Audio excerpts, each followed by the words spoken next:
Shalom everybody, good evening. We are in the second part of the Shi'ur, the Gate of Simcha. Again, this is from the book of Orchot Tzaddikim, okay? Don't forget that. This is about the Gate of Joy. We're about to finish the Gate of Joy. We'd like to share with you two important things today. And maybe today, I hope I have time. It looks like I do. Today you're going to get from me a tip that I've learned 2 weeks ago, and I said to myself, I have to share. I can't keep it to myself. How one can get rid of a lot of sitra aha, bad powers against us. They will go against us, would give us depression and anxiety, and take the joy out of our life. They suck the good out of us. Today, you see how easy it is. You be amazed. I already shared that in my Hebrew classes. Rabbi Shapira is writing me, Tanuach, Rav Yakar, Laila Tov. Thank you, Rabbi Shapira. It was a pleasure today to meet you. Just writing a comment. So I hope you have time to listen to this class. I know you're busy.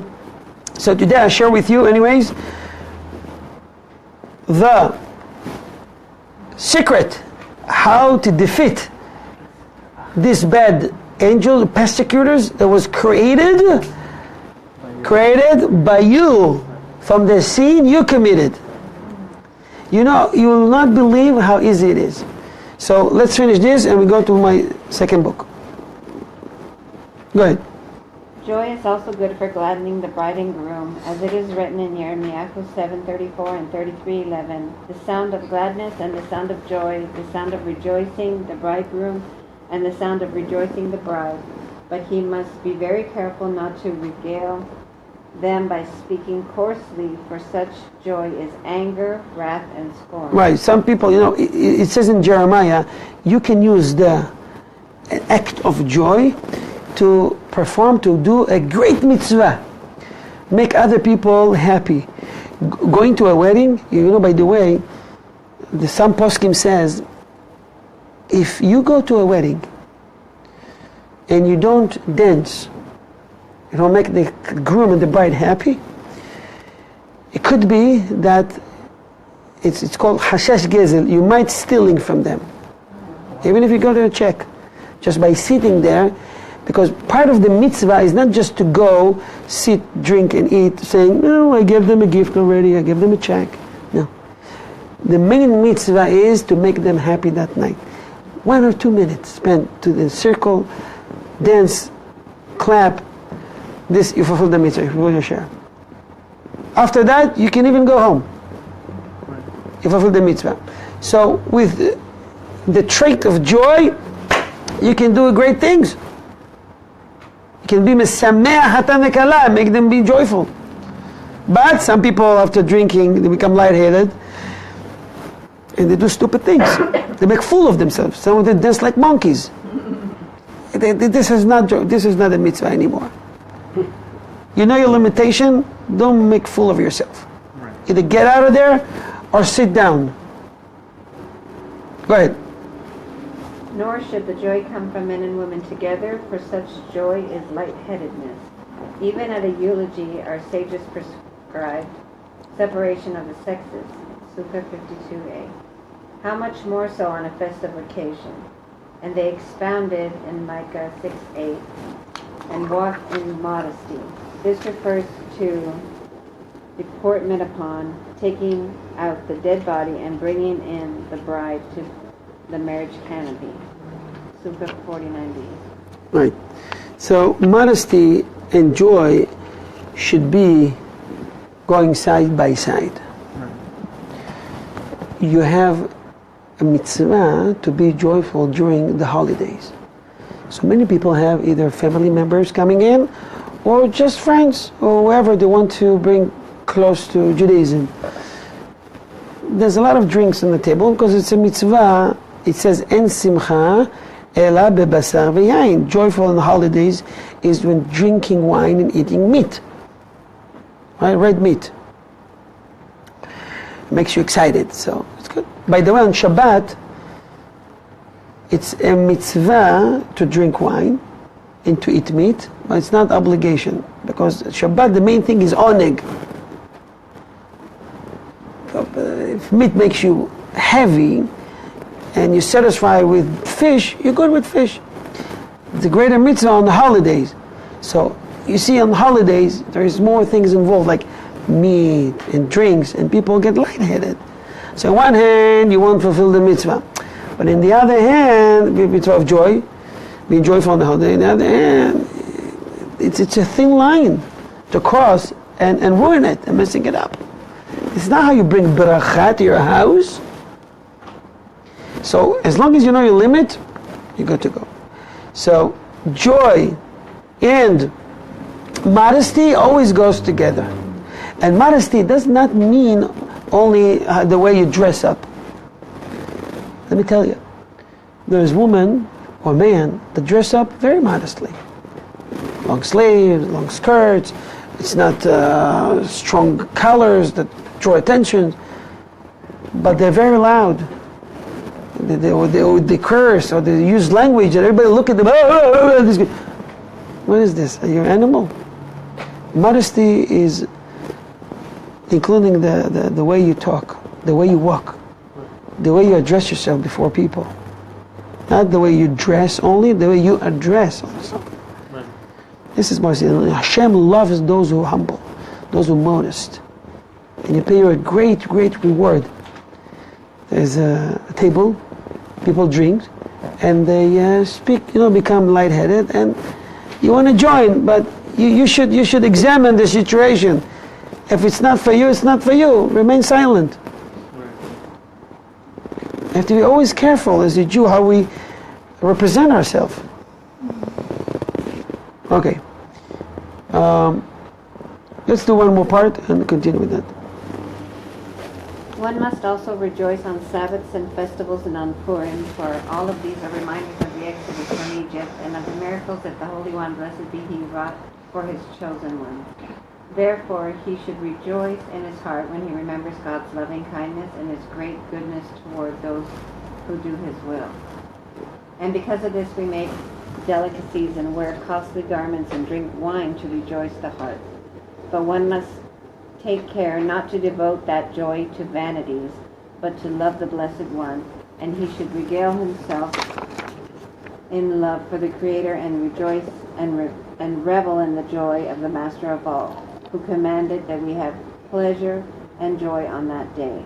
Right. Sometimes the focus, I can hear it, I can see it, sometimes the focus on the table and such mundane things. And the question is, on Shabbat, when you're supposed to focus on holy things, I'm just asking a question now. Is it okay, halachically, to speak about politics, the Mavericks, a football game, a basketball game, any other mundane? Is it okay halachically, yes or no? The halacha says it's completely permitted. It's fine. If it makes you happy, it's part of Oneg Shabbat, it's okay. You can talk about politics. Of course, you have to measure what you do. It's not against halacha, but whatever topic you choose to speak about, it says something about you. It says about the importance of Shabbat that has within you, how you value Shabbat.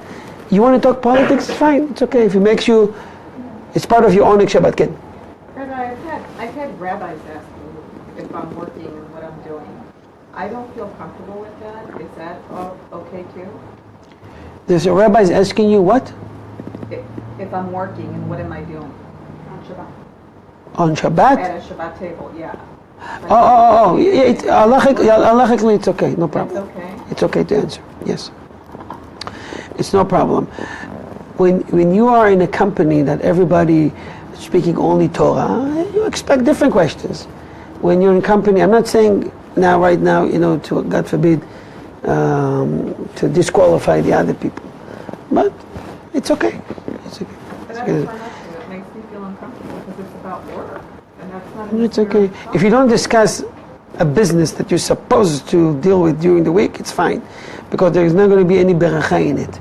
There is, the Holy Book teaches us, you have a plan. Let's say you have a business thing, and you found a solution, and you want to share it with someone. You want to share it with your husband, you want to share it with your wife, you want to share it with someone. It's on Shabbat. Usually the great ideas comes on Shabbat. I don't know why it happens, it happens. And Shabbat, it says, if you keep it in your head and you don't say anything about it, it's going to be a great success in the next week. Because you were holding it in, not to talk about mundane things. You're going to get a great reward for it. Hold it in your heart, don't say anything. Nevertheless, you had a great idea how to improve the business. And the evil executive will tell you, oh, you have to share. You know, you're going to forget. 2 hours from now, you forget. And you lose. Don't listen to him. If it's meant to be, that's like money, so you're not supposed to make a deal or you may talk about it. Unlikely you can. No problem. But the thing is, if you don't, you hold it, the suffering, instead of, saying, Hashem, I'm not going to talk about it. It's Shabbat. I want to focus on holy things. Hashem will bless you with success in this. Sometimes it's a test. It's a test. I'm being tested every day. Okay.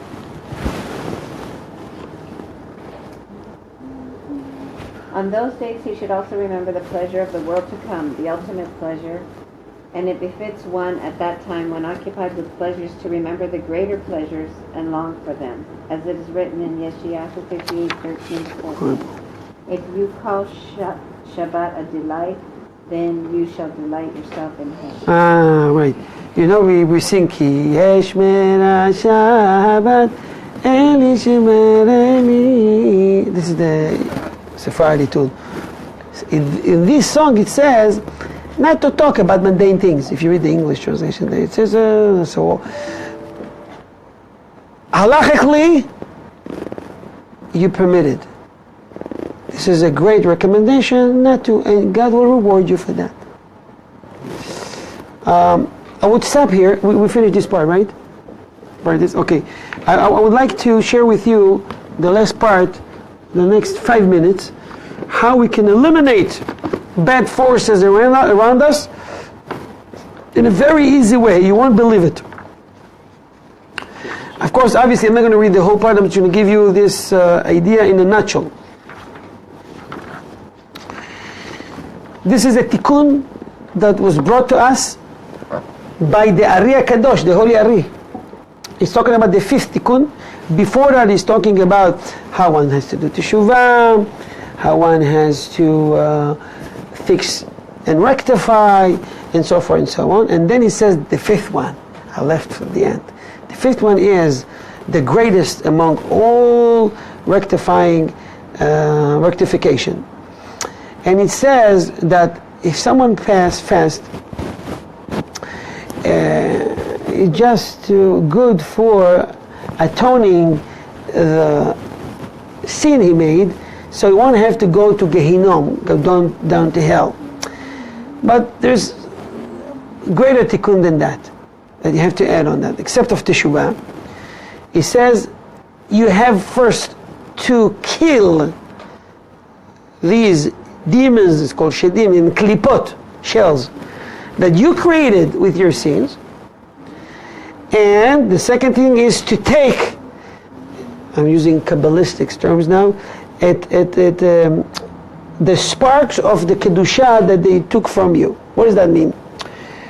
The other force, the force of Tumah, impurity, they don't have power by itself. They have to have a gas station. When you perform a mitzvah, they suck the Kedusha out of you. This is how they live. The parasites. So now we want, before we kill them, we want to take what belongs to us. This is mine. Give it to me. Boom. Give it to me. Boom. This is a mitzvah I did. This is a light for my mitzvah. Boom. You take and you kill. You take and you destroy forever. How do you do that? What is this kind of thing? You take. How do you do this? This is on the spiritual level. I don't see anything. God, I don't see them. There's a way, and it's a very easy way to take what belongs to me and destroy them, because when one commits sins, he creates a persecutor.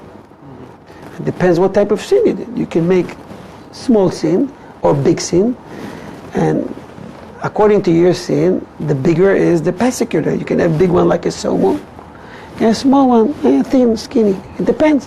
Same with mitzvot. Mitzvah with love, with passion, big, small, teeny. And everything will be put on the scale one day, on the judgment day. Now, so the Ari HaKadosh says,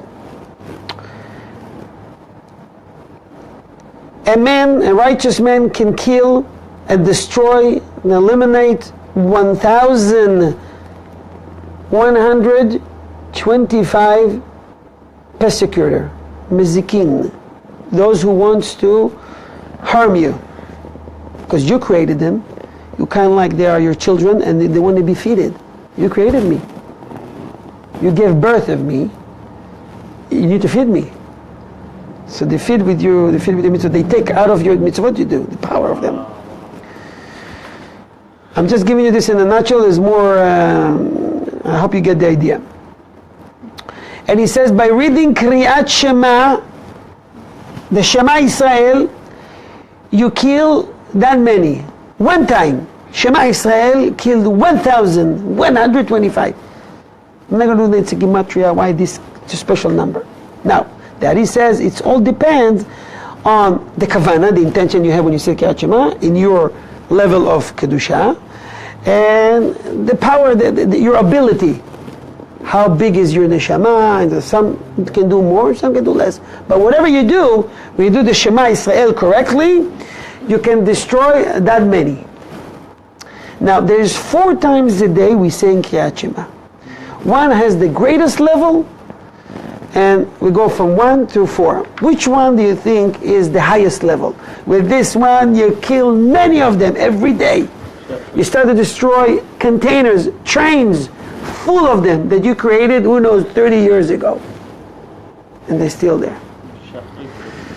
Number one, the greatest and the most important one is the Kriyat Shema of the morning. Kriyat Shema in the morning.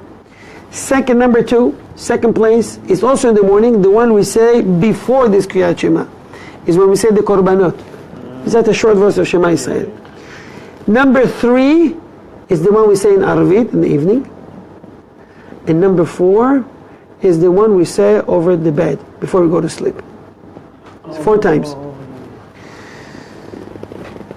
With these 4 times saying Kriyat Shema, you can destroy many every day, thousands of them. What does that mean? When you say Kriyat Shema, it doesn't matter if you hold the hand like this, Shema Yisrael, or like this, it's fine. If you want to do Kabbalistic way, the Yemenite way, you can create the word Shaddai, like you have in your mezuzah. Shin, Daled, Yud. You don't have to remove the glasses, you go under, Shin, Daled, Yud.